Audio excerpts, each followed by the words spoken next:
Bonjour, je suis Guillaume Garnier.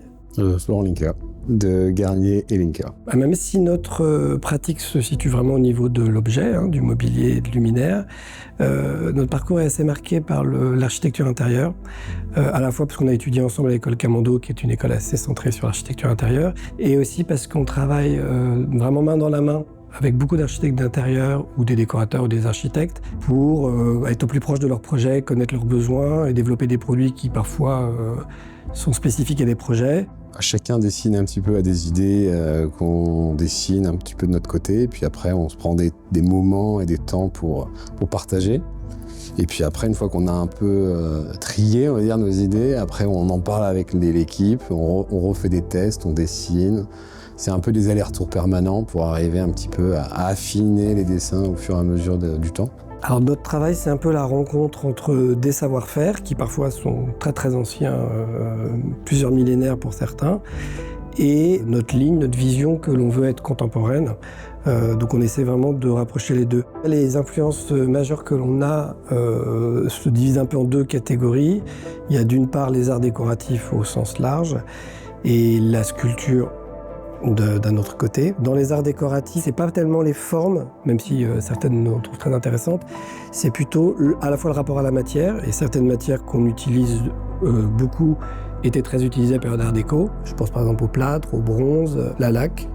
Donc c'est vrai qu'il y a les travaux de certains créateurs de cette époque-là, si on pense par exemple à Jean-Michel Franck ou Pierre Charot, nous parlent beaucoup, à la fois par le travail de la matière, mais aussi par la façon d'englober la création qui est très proche de la fabrication. Et l'autre grande partie, c'est la sculpture. Alors ça peut être pour le coup des périodes très larges. On a quand même un intérêt marqué pour la sculpture contemporaine, en tout cas disons 20e, parce qu'il y a une espèce d'abstraction minimaliste où vraiment ça met en valeur le travail de la matière énormément, un peu moins de la forme. Et du coup, certains créateurs, comme Ronnie Horn ou Hans Josephson, ça résume vraiment ce que l'on cherche à faire, nous, dans l'objet. Eux, ils l'ont fait dans la sculpture, donc c'est très différent. Mais l'état d'esprit, en tout cas, c'est aussi un des deux guides. Et je dirais que la plupart des créations que l'on a oscillent un peu entre ces deux lignes-là. Parfois, ça tend plus d'un côté, parfois plus de l'autre. Mais ça joue toujours entre ces deux orientations. On utilise souvent le chêne dans beaucoup de nos pièces parce que c'est déjà une essence qu'on trouve facilement en France, qu'on a l'habitude d'utiliser depuis pas mal de temps. On peut le trouver en plaquage, en massif. On a visité les ateliers ici de fabrication de pierre frais et ça nous a permis un peu de voir un peu comment on pouvait se projeter parce que des assises on en fait assez peu et tapisser on n'en fait pas. Donc c'était l'occasion aussi de commencer à discuter d'une potentielle collaboration et puis on a continué à échanger comme ça au fil du temps et puis à un moment donné ils nous ont proposé de collaborer sur une collection et là on a commencé à échanger des dessins, des idées et c'est venu assez naturellement en fait. Et puis on est pas loin physiquement. On a eu plutôt, je dirais, carte blanche sur les dessins, sachant que comme on fait habituellement et comme on connaissait déjà l'atelier de fabrication de mobilier pierre frais, on savait déjà quels étaient les savoir-faire les plus intéressants à exploiter et d'essayer de trouver, je dirais, une rencontre entre ces savoir-faire-là et nous, le type de création qu'on fait habituellement, les inspirations, nos lignes, etc. Le travail de mise au point, il s'est fait assez rapidement en collaboration étroite avec les équipes de la maison pierre frais. À partir des intentions et des dessins qu'on a proposés, on a assez vite parlé technique sur la façon de gainer les plaquages, sur le fait d'avoir des assises qui pivotent, tout ce genre de choses qui pour nous étaient importants. Le confort, bien entendu, ça c'était primordial.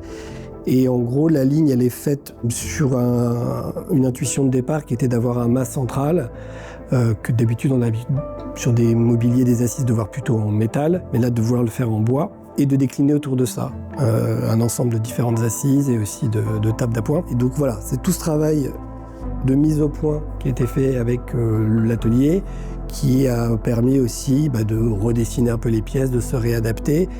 Mais je dirais, entre le dessin de départ et les pièces que l'on a sous les yeux aujourd'hui, c'est quand même très proche. On a réussi à vraiment bien garder l'esprit de départ. On a pas mal affiné des détails et nous on fait moins d'assises, donc on a aussi l'expérience de Pierre Fray, des différents acteurs de la maison pour qu'on puisse affiner aussi des éléments, des petits détails qui font un peu la différence quand même.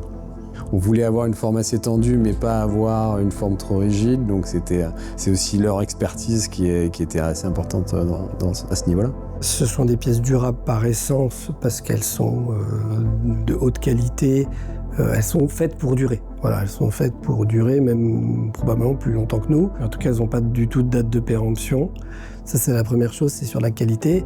Et la deuxième, je crois qu'il y a une recherche, en tout cas, que nous on mène d'intemporalité dans les lignes. En tout cas, c'est un travail qui est personnel, mais nous on essaye vraiment d'avoir une forme d'intemporalité, même parfois de classicisme.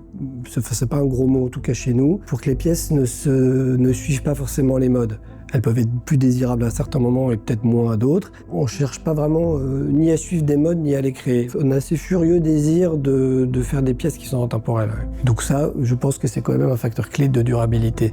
On avait fait déjà quelques assises dans notre collection, mais qui étaient liées encore à la matière et non pas forcément au confort ou à ce que l'on a fait pour la maison Pierre Fray. Et donc c'était assez challengeant pour nous de dessiner quelque chose qui s'inscrivait un peu dans notre ligne, mais en même temps sans en avoir fait vraiment avant, des assises tapissées en fait. C'est surtout ça que ça nous a permis d'explorer. Et c'est pas évident de trouver sa place dans ce monde-là quand on n'en fait pas beaucoup. On est content du résultat. Donc je pense qu'on se les appropriera assez vite. Elles sont assez classiques, mais elles sont contemporaines.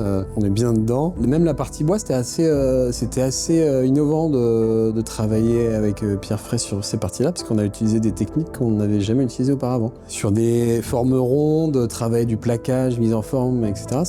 C'était assez challengeant et on a découvert quand même pas mal de techniques. Et c'est même le bois qu'on connaît pas mal et qu'on utilise beaucoup, on l'a utilisé pour la première fois de cette manière-là. Et après, le fait de mêler le bois à la partie tapissée, c'est assez intéressant parce qu'il y a un jeu de matière qui s'opère, il y a des jeux de texture, de volume qui sont assez intéressants. C'est comme ça qu'on a pensé un peu la collection depuis le début et qu'on a essayé de la pousser dans les différentes typologies et qu'on a gardé jusqu'à la fin. Et c'est vrai que le fait de pouvoir pivoter, ça nous permet aussi de voir la forme sous différents angles assez facilement, de pouvoir appréhender l'espace différemment dans une pièce. La chauffeuse, elle est quand même assez imposante, elle est très accueillante, mais c'est vrai que du coup, pouvoir pivoter, c'est assez intéressant en termes de fonctionnalité, en termes d'usage. Ce qu'on trouve intéressant dans les différents modèles, c'est qu'il puisse y avoir des personnalisations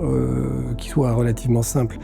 Déjà, on a imaginé plusieurs finitions pour le bois, mais aussi les inserts peuvent être assez facilement changés. En tout cas, ça a été conçu pour que, toujours en rapport avec des projets que peuvent mener des architectes d'intérieur, ils puissent quand même se réapproprier les objets sans avoir à les redessiner entièrement, seulement en modifiant des finitions ou les inserts, par exemple, typiquement, ou en choix du tissu, pour que ça s'adapte vraiment à leur projet, parce qu'ils aiment bien et travailler chaque projet un petit peu différemment.